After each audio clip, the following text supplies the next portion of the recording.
Hi friends, ఏకలవ్యుడిని కృష్ణుడు ఎందుకు చంపాడు? మహాభారతంలో అతనిది ఒక ముఖ్యమైన పాత్ర. అతని జీవితం ఇప్పటికీ ఎంతోమందికి ఆదర్శం. గాంధీవధారి అయిన కురుక్షేత్ర యుద్ధాన్ని తన విలువిద్యా నైపుణ్యంతో శాసించిన అర్జునుడిని మించిన వాడిగా చరిత్ర పుటల్లో తనకంటూ ఒక అధ్యయనాన్ని లిఖించుకున్న ఏకలవ్యుడి గురించి చాలా విషయాలు ఇప్పటి తరాలకు తెలియదనే చెప్పాలి. అసలు ఏకలవ్యుడు ఎవరు? ద్రోణాచార్యుడు ఏకలవ్యుడిని తన శిష్యుడిగా ఎందుకు తిరస్కరించాడు? ఏకలవ్యుడు అంతటి విలువిద్యా నైపుణ్యాన్ని ఎలా సాధించాడు? ఏకలవ్యుడు తన బొటన వేలును కోసి ద్రోణాచార్యుడికి ఇవ్వడానికి గల అసలు కారణం ఏమిటి? ఇలాంటి విషయాల గురించి ఇప్పుడు తెలుసుకుందాం. మహాభారతంలో నాకు ఇష్టమైన క్యారెక్టర్ కర్ణుడు. ఈ వీడియో చూస్తున్న వారిలో ఎవరికి ఏ క్యారెక్టర్ అంటే ఇష్టమో కామెంట్ చేయండి. చూద్దాం ఎవరికి ఏ క్యారెక్టర్ అంటే ఎక్కువ ఇష్టమో. అలాగే మన ఛానల్ని సబ్స్క్రైబ్ చేసుకొని వీడియోను లైక్ చేయండి. ఇలా చేస్తే మాకు చాలా మోటివేటింగ్గా ఉంటుంది. ఏకలవ్యుడి గురించి తెలియాలంటే మహాభారతాన్ని ఒకసారి క్షుణ్ణంగా పరీక్షించాలి. ఏకలవ్యుడు నిషాద కులంలో హిరణ్యధనుడు, సులేఖ అనే దంపతులకు జన్మించాడు. నిషాద కులస్తుల్లో ఇంకా ఈ కాలంలో ఎరుకల వారిగా లేక బోయవారిగా పిలుస్తున్నారు. వీళ్ళు ప్రధానంగా అడవుల్లో జీవిస్తూ అక్కడ ఆకులు, అలములు, దుంపలతో పాటు వన్యప్రాణులను వేటాడి జీవనాన్ని సాగిస్తారు. వీరి ఆహారం అధిక భాగం జంతువుల వేట వల్లనే లభిస్తుంది. అందువల్ల ఈ కులం వాళ్ళు విలువిద్యలో మంచి నైపుణ్యాన్ని కలిగి ఉంటారు. ఈ ఎరుకల కులానికి రాజు ఏకలవ్యుడి తండ్రి అయిన హిరణ్యధనుడు. మొదటిగా ఏకలవ్యుడు తన తండ్రి దగ్గరే విలువిద్యని నేర్చుకున్నాడు. అయితే హిరణ్యధనుడు జరాసంధుడి దగ్గర సామంతరాజుగా ఉండేవాడు. దానివల్ల జరాసంధుడు చేసే యుద్ధాల్లో పాల్గొని ఒక దానిలో వీరమరణం పొందాడు. తండ్రి మరణించడం వల్ల ఏకలవ్యుడు తన తెగకు చిన్న వయసులోనే రాజు అయ్యాడు. అయితే తండ్రికి ఉన్నంత బుద్ధి కౌశల్యం వేటకు వెళ్ళినప్పుడు అడవి మృగాల నుండి తన వాళ్ళను కాపాడుకునేంత నేర్పరితనం, విలువిద్య అతనికి అంత చిన్న వయసులోనే ఏకలవ్యుడి వద్ద లేకపోవడంతో తనకు సకల విద్యలు నేర్పగలే గురువు గురించి వెతుకుతున్న సమయంలో సకల విద్యా పారంగతుడు అయిన విలువిద్యలో ఎదురులేని పరాక్రమశాలి అయిన ద్రోణాచార్యుని గురించి తెలుసుకొని ఆయన దగ్గరకు వెళ్ళి ఆయనను సకల విద్యలు నేర్పమని అడిగాడు. ఏకలవ్యుడి కోరికను ద్రోణాచార్యుడు తిరస్కరించాడు. ఆ తిరస్కారానికి కారణం అడగా ద్రోణుడు ఇలా సమాధానం ఇచ్చాడు: నేను కేవలం క్షత్రియులకు, బ్రాహ్మణులకు మాత్రమే విద్య నేర్పుతాను. నువ్వు నిషాద తెగకు చెందిన వాడివి కాబట్టి నీకు నేర్పలేనని బయటకు చెప్పిన ద్రోణాచార్యుడికి ఏకలవ్యుడి ప్రవర్తనలో ఏదో దోషం కనిపించింది.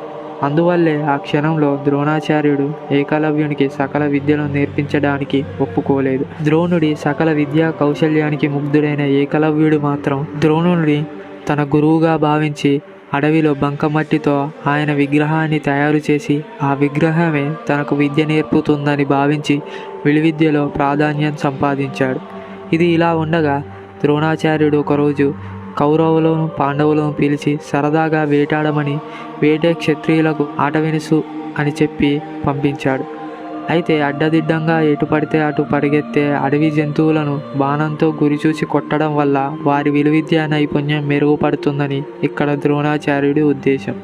ఆయన మాటే పరమవాదిగా కురు పాండవులు కొంతమంది సైన్యంతో వేట కుక్కలతో వేటకు వెళ్ళగా ఆ అడవిలో ఒకచోట విలువిద్యను సాధన చేసుకుంటున్న ఏకలవ్యుడిని వింత ఆకారాన్ని చూసి ఒక కుక్క మొరగడం మొదలుపెట్టింది. తనను చూసి మొరుగుతుందని కోపంతో ఆ కుక్క తెరిచిన నోరు మూసుకునే లోపు తన బాణాలతో మొత్తం 7 బాణాలతో ఏకకాలంలో సంధించి దాని నోరు కదపకుండా చేశాడు. దాంతో ఆ కుక్క మూలుగుతూ కురు పాండవుల వద్దకు రాగా ఆ కుక్కకు పట్టిన గతికి కారణాన్ని అన్వేషిస్తూ దానితో వెళ్ళిన వాడిని అడగగా అక్కడ జరిగిన వృత్తాంతాన్ని ద్రోణుని యొక్క మట్టి బొమ్మ గురించి చెప్పాడు. అప్పటి వరకు విలువిద్యలో అత్యంత పరాక్రమశాలి అయిన అర్జునుడు ఏకకాలంలో 5 బాణాలు మాత్రమే సంధించగలడు. కానీ ఏకలవ్యుడు ఏకంగా 7 బాణాలు సంధించడంతో అక్కడ ఉన్నవాళ్ళు ఆశ్చర్యపోవడంతో పాటు కౌరవులు అర్జున్ని హేళన చేస్తారు. దాంతో అర్జునుడు ద్రోణుడి దగ్గరికి వెళ్ళి అడవిలో జరిగిన వృత్తాంతాన్ని వివరించి అదే సమయంలో ద్రోణుడు ఒకనాడు ప్రపంచంలో నీకంటే సమర్థవంతమైన విలుగాడు ఎవ్వడూ ఉండనంత విధంగా నీకు విలువిద్య నేర్పుతానని అర్జునుడికి ఇచ్చిన మాటను గుర్తు చేస్తాడు. దాంతో ఆశ్చర్యపోయిన ద్రోణాచార్యుడు తాను ఎవరికీ అంత విద్య నేర్పలేదని, అయినా తన పేరుతో అంతటి విలువిద్య నేర్చుకున్న వ్యక్తిని చూడాలని నిర్ణయించుకున్న ద్రోణాచార్యుడు ఏకలవ్యుడి వద్దకు వెళ్ళగా తాను వెళ్లే ముందు కుక్కకు జరిగిన స్థితిని చూసి ఒక నిర్ణయానికి వచ్చాడు. ద్రోణాచార్యుడిని చూసి ఏకలవ్యుడు సంబరపడి గొప్ప సన్మానం చేసి తన గురుభక్తిని చాటుకున్నాడు. అప్పుడు ద్రోణాచార్యుడు ఏకలవ్యుడితో, ఏకలవ్య, నువ్వు నేనే నీ గురువు అని చెబుతున్నావు కదా, మరి నీ గురుదక్షిణ ఏది అని అడగగా దానికి ఏకలవ్యుడు, తప్పకుండా గురువర్య, నా సంపద కానీ నా పూరజనం కానీ నా దేహ ప్రాణాలతో ఏది కావాలన్నా చెప్పండి, అది మీకు సమర్పించుకుంటాను అన్నాడు. దానికి ద్రోణుడు వెంటనే నీ కుడి చేతి బొటనవేలు ఇవ్వమని అడగగా క్షణం కూడా ఆలస్యం చేయకుండా ఏకలవ్యుడు తన బొటనవేలును కోసి ద్రోణాచార్యుడికి గురుదక్షిణగా ఇస్తాడు. ద్రోణాచార్యుడు ఇలా చేసిన పనికి భాగవతంలో ఒక వివరణ ఇచ్చారు. ఏకలవ్యుడు ఎంత గొప్పవాడు అయినా కాలక్రమంలో అధర్మం వైపు నిలబడి యుద్ధం చేయడం వల్ల ఎంతో అనర్థం జరుగుతుందని భావించిన ద్రోణాచార్యుడు విలువిద్యకు ఆయుధ పట్టైన బొటనవేలును ఇవ్వమని కోరినట్టు భాగవతం చెబుతోంది. అంటే అధర్మం వైపు నడిచి హాని పెట్టేవాడు ఎంత గొప్పవాడైనప్పటికీ విజయం సాధించలేడని భాగవతం చెబుతుంది. బొటనవేలు పోయిన ఏకలవ్యుడు మిగిలిన 4 వేళ్లతోనే బాణాలు సంధించడంలో గొప్ప ప్రాధాన్యతను సంపాదించాడు. అయితే ద్రోణాచార్యుడు అనుకున్నదే నిజమైంది. ఏకలవ్యుడు ధర్మం వైపు మొగ్గు చూపకుండా అధర్మ మార్గాన్ని ఎంచుకున్నాడు. ఏకలవ్యుడు జరాసంధుడిని మద్దతుగా నిలిచాడు. జరాసంధుడికి ఏకలవ్యుని శక్తి సామర్థ్యాల మీద అపార నమ్మకం ఉంది. అయితే జరాసంధుడికి శ్రీకృష్ణుడికి ఉన్న వైరం వల్ల జరాసంధుడు చాలాసార్లు కృష్ణుని మీదకు సైన్యాన్ని పంపాడు, కానీ ఏనాడు గెలవలేకపోయాడు. ఆ సమయంలో సకల శాస్త్ర విద్యా పారంధుడైన ఏకలవ్యుడిని శ్రీకృష్ణుడి సైన్యం మీదకు పంపాడు. ఏకలవ్యుడి ధనుర్విద్య నైపుణ్యం ముందు యాదవ సేనలు పిట్టల్లా రాలిపోయారు. అది తెలుసుకున్న శ్రీకృష్ణుడు తానే స్వయంగా కథన రంగంలోకి ప్రవేశించి ఏకలవ్యుడిని చంపేస్తాడు.